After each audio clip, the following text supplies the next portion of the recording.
So hello everyone, this is Aakrit Kumar, student at Shri Ram College of Commerce. और आज की इस वीडियो में हम लोग बात करने वाले हैं CUET 2024 के लास्ट 14 डे स्ट्रैटेजी के बारे में।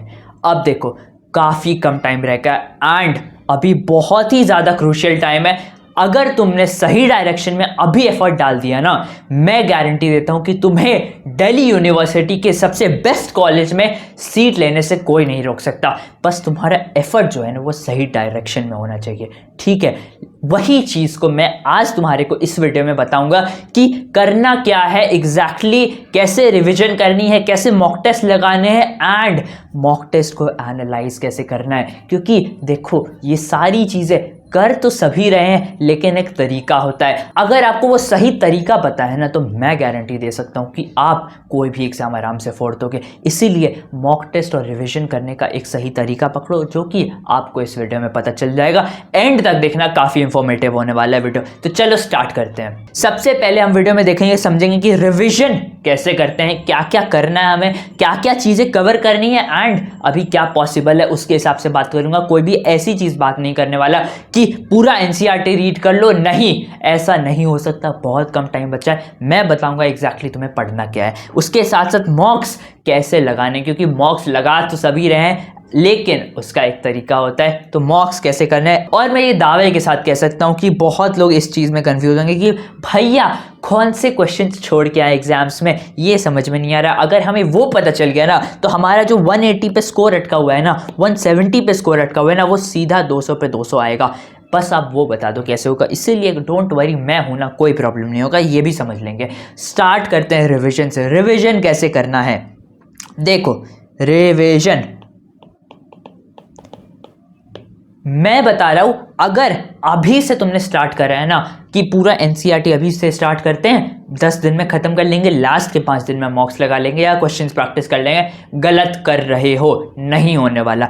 रिवीजन करने के लिए क्या करना है, जो भी तुम्हारे पास क्लास नोट्स हैं, जो तुमने क्लास 12th में पढ़ा था उसके नोट्स, या फिर अगर तुमने कोई खुद से नोट्स बनाए हैं तो उससे पढ़ो, या फिर रेफरेंस बुक से जस्ट गो थ्रू हो। मैं ये नहीं कह रहा हूँ कि एग्जैक्ट लाइन टू लाइन पढ़ो, नहीं, अभी एकदम टाइम नहीं रह गया। मैं ये चाहता हूँ कि तुम्हारे को सारे कॉन्सेप्ट्स पता हो, बाकी एक्यूरेसी तुम्हारे को क्वेश्चन करने से आ जाएगा। इसीलिए सबसे पहले सारे कॉन्सेप्ट्स तुम्हें पता होने चाहिए। तो number 1 is to read all concepts. तुम्हारे को सारे कॉन्सेप्ट्स पता होने चाहिए, ठीक है। अब इसमें भी एक सबसे बड़ा सवाल आता है कि भैया बहुत सारे ना डिलीटेड टॉपिक्स हैं। जैसे कि अकाउंट्स की बात करें तो NPO रह जाता है, फिर आपका कंप्यूटराइज्ड अकाउंटिंग रह जाता है। तो वो सारी चीज़ें कैसे करें। फिर बिजनेस स्टडीज़ में एंटरप्रेन्योरशिप डेवलपमेंट है, इकोनॉमिक्स में तुम्हारा माइक्रो इकोनॉमिक्स पढ़ा हुआ है पूरा। तो उन सारी चीज़ों को कैसे कवर करें, मैं बताता हूँ कैसे। मत करो, do not attempt any of the deleted topic questions, क्योंकि अभी टाइम नहीं है, काफ़ी लेट हो चुका है। अगर तुमने स्टार्ट नहीं करा है ना डिलीटेड टॉपिक्स अभी तक, मैं कह रहा हूँ एकदम छोड़ दो। Don't attempt, do not touch deleted topics, ठीक है। अगर तुमने अभी स्टार्ट करा डिलीटेड टॉपिक्स, तो ना तुमसे वो होगा जो तुम्हें आता है, और डिलीटेड टॉपिक्स तो ऐसे ही नहीं होने वाले, ठीक है। डिलीटेड टॉपिक्स टच मत करना बिल्कुल भी। सबसे बड़ी मिस्टेक होगी, लिख कर ले लेना, कि तुमने लास्ट में डिलीटेड टॉपिक स्टार्ट करा। ये वक्त नहीं है कि तुम नए टॉपिक्स को पढ़ोगे। कोई भी नया टॉपिक हाथ नहीं लगाना। जितना पढ़ा है ना, क्लास 12 का जितना भी पढ़ा हुआ है ना, उसको पढ़ो एंड उसको परफेक्ट करो। CUET is all about accuracy. जितनी ज़्यादा एक्यूरेसी रहेगी, जितना ज़्यादा परफेक्शन रहेगा, तब जाकर तुम्हारे 200 में 200 आएंगे। एंड जितना तुम्हें पता है ना, बोर्ड्स का जितना सिलेबस, अगर उतना कर लोगे, 200 में 200 पक्का है, कोई प्रॉब्लम नहीं है। लेकिन जितने भी क्वेश्चन है वो तुम्हें सारे के सारे आने चाहिए, तभी जाके तुम पूरा डिलीटेड टॉपिक्स छोड़ पाओगे। इसीलिए जितना आता है उसको परफेक्ट करो, अपने स्ट्रेंथ पे काम करो। अभी वीक टॉपिक्स टच करने का टाइम नहीं है। अगर कोई ऐसा टॉपिक है, जैसे कि मान लेते हैं कि तुम्हें पढ़ा हुआ है, नेशनल इनकम ले लेते हैं, नेशनल इनकम तुम्हें पढ़ा हुआ है, वो तुम्हारे बोर्ड्स में भी था, ठीक है, बट उससे क्वेश्चन सॉल्व नहीं हो रहे, तब जाकर तुम उसको वापस से एक बार तुरंत से गो थ्रू हो लो। अगर तुम वीडियोस पसंद करते हो तो वीडियोस से कॉन्सेप्ट समझ लो, या फिर बुक से पढ़ लो, फटाफट से उसका कॉन्सेप्ट क्लियर कर लो, बट कोई भी नया टॉपिक मत उठाना, ठीक है। नेक्स्ट पे आ जाते हैं। Third and most important, NCERT करनी चाहिए अभी। क्योंकि भैया आप स्टार्टिंग से बोलते आ रहे हो एनसीईआरटी करो एनसीईआरटी करो, तो क्या ये वक्त है एनसीईआरटी करने का? मैं कहता हूँ 5 तारीख तक तुम्हारे से जितना हो सकता है ना, देखो नए टॉपिक्स नहीं करने, लेकिन पुराने टॉपिक्स भले ही तुम एनसीईआरटी से अभी भी कर सकते हो, कोई प्रॉब्लम नहीं है। तुम शार्प करने के लिए अभी भी एनसीईआरटी का यूज़ कर सकते हो, कोई इसमें दिक्कत नहीं है। मान लेते हैं कि कोई तुम्हारा एक पर्टिकुलर टॉपिक है, जैसे कि ले लेते हैं स्टाफिंग का सिलेक्शन प्रोसेस, ठीक है, वो तुम्हें अभी भी क्लियर नहीं हुआ है, तो उसे तुम एनसीईआरटी से पढ़ सकते हो। पूरा चैप्टर नहीं करना है, अगर किसी टॉपिक में, पर्टिकुलर टॉपिक में प्रॉब्लम है, तब उसको एनसीईआरटी से क्लियर कर लो, ठीक है, हो गया। तो रिवीजन कैसे करना है? सबसे पहले तो सारे कॉन्सेप्ट्स तुम्हें पता होने चाहिए, जितने भी बिजनेस स्टडीज़ के, इकोनॉमिक्स, अकाउंटेंसी के सारे कॉन्सेप्ट्स तुम्हें पता होने चाहिए। उसके बाद तुम्हारे को डिलीटेड टॉपिक्स छोड़ देना है, उसको टच नहीं करना। कोई भी नया टॉपिक है उसको टच नहीं करना। किसी टॉपिक में प्रॉब्लम आ रही है या फिर कोई टॉपिक क्लियर नहीं है, तो उसको एनसीईआरटी से फटाफट से रीड करके ख़त्म कर दो, ठीक है। एंड उसके बाद करना है तुम्हारे को चैप्टर वाइज क्वेश्चंस करने हैं। तुम्हारे पास जो भी सीयूईटी का बुक पड़ा हुआ है ना, उसमें चैप्टर वाइज क्वेश्चंस होंगे। तुम्हारे जो रेफरेंस बुक्स है ना क्लास 12th के, उसमें चैप्टर वाइज क्वेश्चंस होंगे, एमसीक्यू क्वेश्चन, लॉन्ग क्वेश्चंस नहीं। अभी वक्त नहीं है लॉन्ग क्वेश्चंस करने का। अकाउंटेंसी में बहुत लोग बोलते हैं भैया लॉन्ग क्वेश्चंस करना है या नहीं करना, मैं कहता हूं अब नहीं करो, ठीक है। सिर्फ चैप्टर वाइज जो एमसीक्यू छोटे छोटे क्वेश्चंस रखे उसको कंप्लीट कर लोगे ना, आधे से ज़्यादा काम तो वहीं खत्म हो जाएगा। हो गया रिवीजन, यहाँ पे तुम्हारे को एंड करना है। एंड ये चीज़ तुम डेली करते रहो, साथ साथ मॉक्स भी देने, मॉक्स कैसे कैसे देने ये भी बता दूंगा, बट ये चीज़ करते रहना है ताकि तुम डेली इंप्रूव करते रहोगे एंड तुम्हारे जो वीक टॉपिक्स हैं वो तुम्हारे स्ट्रेंथ्स बन जाएंगे एंड 200 में 200 कन्फर्म होगा, ठीक है। नेक्स्ट आता है तुम्हारा मॉक टेस्ट पे। मॉक टेस्ट इसको कैसे देना है, ठीक है।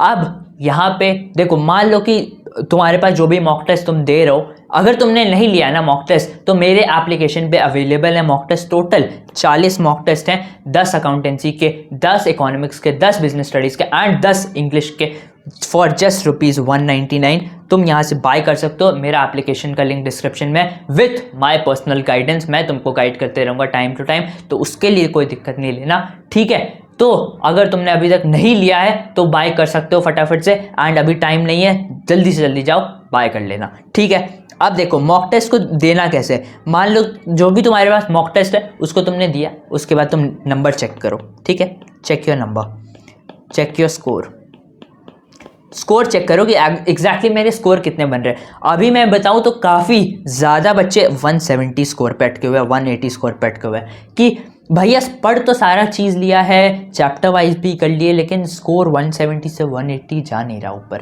200 कैसे करे ये बता दो। गलतियाँ कहाँ कर रहा हूँ ये बता दो। सुनो गलती कैसे क्यों कर रहे हो। सबसे पहले तो ये देखो कि क्वेश्चंस गलत कौन से हुए हैं, रॉन्ग क्वेश्चंस कौन से हैं, ठीक है। अब जितने भी क्वेश्चन तुम गलत अटेम्प्ट कर रहे हो ना, उसको देखो। क्वेश्चन गलत होने का सबसे बड़ा रीज़न, सबसे कॉमन रीज़न मैं बताता हूँ, टाइम नहीं देना क्वेश्चन पे। रीडिंग टाइम नहीं दोगे ना क्वेश्चन पे, नहीं होने वाला। मैंने देखा है कि बच्चे 30 मिनट में ख़त्म कर रहे हैं टेस्ट, 25 मिनट में टेस्ट खत्म कर रहे हैं, एक ने तो 15 मिनट में ही ख़त्म कर दिया था। मैं सोच रहा हूँ कि ये मतलब एक्स्ट्रा टाइम का तुम करोगे क्या? हाँ मतलब क्या फ़ायदा है तुम्हारे को 45 मिनट्स देने का। 45 मिनट्स को पूरा अच्छे से यूटिलाइज करो। क्वेश्चन जो दिया है ना उसको बार बार रिपीटेडली पढ़ो कि एक्चुअली में दिया क्या है। क्वेश्चन कंफ्यूज कहाँ करता है, क्या लिख देगा इनकरेक्ट, बच्चे उसी में कंफ्यूज जाते हैं कि विच of the following statements is incorrect. और भी मैंने बहुत खतरनाक देखे। क्या था क्वेश्चन ना कि एक क्वेश्चन लिखा हुआ था, मैंने लास्ट वीडियो में भी इसका एग्जाम्पल लिया था कि पीपल बिलो पॉवर्टी लाइन, ठीक है। और क्वेश्चन के ऑप्शन में क्या लिखा था, पीपल अबव पॉवर्टी लाइन, ठीक है। ये चीज़ जो है ना, ये एनटीए तुम्हारा टेस्ट करता है कि तुम किस माइंड से क्वेश्चन रीड कर रहे हो। दिमाग क्या कहता है, people below poverty line, people below poverty line, यही तुम्हारा दिमाग पढ़ेगा। लेकिन अगर तुम ध्यान से देखोगे तो वहाँ पे छोटा सा अबव लिखा रहता है, ठीक है। इसी में आधे से ज़्यादा बच्चे गलती कर देते हैं एंड इसी में फंस जाते हो तुम। और कैसे कैसे क्वेश्चन होते हैं, वहाँ पे लिखा रहेगा which of the following statements are not correct. देखो नॉट लिखा है, दिमाग कभी कभी ना तुम्हारा पढ़ देगा करेक्ट करेक्ट करेक्ट करेक्ट, तुम करेक्ट वाला मार्क करके आ जाओगे, सब खत्म हो जाएगा, ठीक है। तो क्वेश्चंस को टाइम देकर रीड करना सीखो। इतना जो तुम टाइम है ना इसको बचाकर कुछ नहीं कर पाओगे, ठीक है। मैं बता रहा हूँ कुछ नहीं कर पाओगे। पूरा टाइम दो, पूरा अच्छे से पढ़ो, क्वेश्चन यूटिलाइज करो। अगर तुमने ढंग से क्वेश्चन पढ़ना स्टार्ट कर दिया ना, आधे क्वेश्चन तुम्हारे ऐसे ही सही होने वाले। ये जो यहाँ पे इतने पे अटके हुए हो ना, आधा थोड़ा सा तो इसी से बढ़ जाएगा कि तुम जब क्वेश्चन सही से रीड करना स्टार्ट कर दोगे। सबसे पहला ये हो गया। सेकंड मोस्ट कॉमन मिस्टेक होता है, जो कॉन्सेप्ट है वही क्लियर नहीं था। ठीक है, कॉन्सेप्ट ही क्लियर नहीं था, तो उस केस में क्या करना है। एग्जाम्पल ले लेते हैं बिजनेस स्टडीज का। फाइनेंशियल लेवरेज का जो टॉपिक है ना, वो तुम्हारा क्लियर नहीं था एंड उसकी वजह से तुम्हारा क्वेश्चन गलत हो गया। उस केस में क्या करें, मैं बोलता हूँ सिंपल एनसीईआरटी की रीडिंग डाल दो उस टॉपिक की। ठीक है, तुरंत जैसे ही तुम्हें पता चला कि तुम्हारा ये टॉपिक गलत हो रहा है, फटाफट से उसको एनसीईआरटी खोलो एंड उसका रीडिंग डाल लो। क्या होता है ना, काफ़ी टाइम मैंने नोटिस करा है कि जो सीयूटी में क्वेश्चंस आते हैं वो एग्जैक्ट एनसीईआरटी के एग्जाम्पल से उठ के आते हैं। मतलब जो एनसीईआरटी फाइनेंशियल लेवरेज में जो एनसीईआरटी का एग्जाम्पल दिया हुआ है ना, एग्जैक्ट क्वेश्चन तुम्हारे को सीयूटी में दिखा था लास्ट ईयर। ठीक है, तो वैसा भी होता है। तो एक बार तुम उसको जस्ट रीड करो, समझ लो कि कैसे कैसे यूज होता है, कैसे कैसे फॉर्मूला लगाना है, क्या होता है सिस्टमेटिकली, किस चीज़ों को, टैक्स को कब डिडक्ट करना है, डेट को कब डिडक्ट करना है, ये सारी चीज़ों को तुम आराम से समझ लोगे, क्योंकि ऑलरेडी तुम्हें पढ़ा हुआ है। बस तुम्हारे को उसको तो ठीक करना था, फिक्स करने की जरूरत थी, वो फिक्स हो जाएगा एनसीईआरटी की रीडिंग डालने से। तो जब भी तुम्हें लगे कि ये क्वेश्चन मेरा कॉन्सेप्ट की वजह से, कॉन्सेप्ट हिला हुआ था इसकी वजह से गलत हुआ है, तो एनसीईआरटी की रीडिंग डाल लेनी है उस टॉपिक की। तुरंत जैसे ही गलत हुआ, लास्ट में तुमने देखा कि इस टॉपिक से गलत है, फटाफट से उसकी एनसीईआरटी रीडिंग डालो और उसको टॉपिक को वहीं खत्म कर दो। हो गया तुम्हारा क्लियर। ठीक है, तो ये सारी चीजें तो हो गई कि क्वेश्चंस कौन से गलत हो रहे थे। अब बात आते हैं कि कौन से क्वेश्चन छोड़ दिए थे तुमने। छोड़ दिए थे 10 क्वेश्चन तुम छोड़ देते हो ना, 40 पूरा मैक्सिमम बच्चे 40 का 40 अटेम्प्ट कर देते हैं। ठीक है, मान लेते तुम 10 के जो बचे हुए क्वेश्चन है जो तुम्हारे अनअटेम्प्टेड है, उनको एनालाइज करो। ठीक है, उनको एनालाइज करो, देखो कि किस टॉपिक के क्वेश्चंस मैंने छोड़े। या तो मेरा कॉन्सेप्ट क्लियर नहीं था इस क्वेश्चन का, इसलिए मैंने छोड़ दिया, या मैंने ये कॉन्सेप्ट कभी पढ़ा ही नहीं था, या फिर ये डिलीटेड टॉपिक था। 3 चीज़ें हो सकती हैं। अब देखो, मान लो कॉन्सेप्ट क्लियर नहीं था, तो मैंने बोला कि कॉन्सेप्ट क्लियर नहीं है तो एनसीईआरटी की रीडिंग डाल लो उस टॉपिक की। उस क्वेश्चन को भी देख लेना जो तुमने छोड़ दिया था, क्योंकि छोड़ क्यों रहे हो, क्योंकि कॉन्सेप्ट क्लियर नहीं था। ठीक है, उसको देख लो, उसको भी परफेक्ट कर लो। उसके बाद फर्स्ट हो गया तुम्हारा सिनेरियो। सेकेंड सिनेरियो है कि कॉन्सेप्ट कभी पढ़ा ही नहीं था, देखा ही नहीं था, बट वो करिकुलम में था, तुम्हारे बोर्ड्स में था, या फिर तुम्हारे को ऑलरेडी पढ़ा हुआ था। ठीक है, लेकिन तुम उसको लॉन्ग गॉन अवे कर चुके थे, कब का भूल चुके थे। ठीक है, तो उस केस में तुम वापस से एनसीईआरटी की रीडिंग डालोगे इस टॉपिक की। या फिर कोई ऐसा टॉपिक था, जैसे मान लेते फाइनेंशियल लेवरेज, तुमने कभी पढ़ा ही नहीं था, बोर्ड्स के लिए भी नहीं पढ़ा था, तो फटाफट से उसको देख लो, क्योंकि वो तुम्हारे बोर्ड्स का ही पार्ट था। मैं ये नहीं कर रहा हूँ नया टॉपिक है ये तुम्हारा क्लास 12 के बोर्ड्स का ही पार्ट था, इसलिए मैं चाहता हूँ इसको कर लो। नया टॉपिक कैसे हो गया ना, जैसे कंप्लीटली न्यू चैप्टर, जैसे एनपीओ का तुम्हारा क्वेश्चन आ गया, तो उससे गलतियां हो रही है, तो उसको तो टच करने की जरूरत नहीं है। ठीक है, तो ये 10 के 10 क्वेश्चंस के लिए तुम्हें क्या करना है, अगर ये फर्स्ट 2 कैटेगरीज में आता है, यानी कि कॉन्सेप्ट क्लियर नहीं था इसलिए अटेम्प्ट नहीं करा, या फिर वो कभी कॉन्सेप्ट देखा ही नहीं था इसलिए अटेम्प्ट करा, तो इसके लिए मैंने बोल दिया एनसीईआरटी करनी है। एंड अगर वो थर्ड कैटेगरी में आता है, यानी कि डिलीटेड टॉपिक्स कैटेगरी में आता है, तो उसको छोड़ दो, उसको देखने की जरूरत नहीं है। ठीक है, 10 क्वेश्चन को तुमने एनालाइज कर लिया, तुम्हारे 50 के 50 क्वेश्चन एनालाइज हो गए, देख लिया तुमने कि कहाँ कहाँ गलतियां हो रही है, किस पर्टिकुलर टॉपिक से गलतियां हो रही है, तुमने उसको मैच कर लिया, हो गया, ये क्लियर हो गया। नेक्स्ट स्टेप पे बढ़ते हैं अब, the big question, what questions to leave. ठीक है, कौन से क्वेश्चन छोड़ के आने हैं। ठीक है, कौन से क्वेश्चन हम भैया छोड़ के आए, ये समझ में नहीं आ रहा कि किस किस टॉपिक के क्वेश्चन हम छोड़ के आए। मैं बताता हूँ सिंपली तुम्हें किस किस टॉपिक के क्वेश्चन छोड़ के आने हैं। सबसे पहले तो देख लो डिलीटेड टॉपिक्स, एकदम मोस्ट कॉमन मैं बता रहा हूँ, डिलीटेड टॉपिक्स के क्वेश्चंस को तुम्हारे को आंख लगाना ही नहीं है। तुम्हें कंफर्म, अगर तुम्हारे को कोई भी ऐसा क्वेश्चन लगता है जिसमें तुम्हारे को 90% श्योरिटी है लेकिन 10% नहीं है, उस क्वेश्चन को अटेम्प्ट मत करो। 6 मार्क्स का तुम्हारा नेगेटिव लगेगा, है ना। एंड अगर उसको अटेम्प्ट नहीं करोगे तो -1 तो बचेगा, -1 तो बचेगा।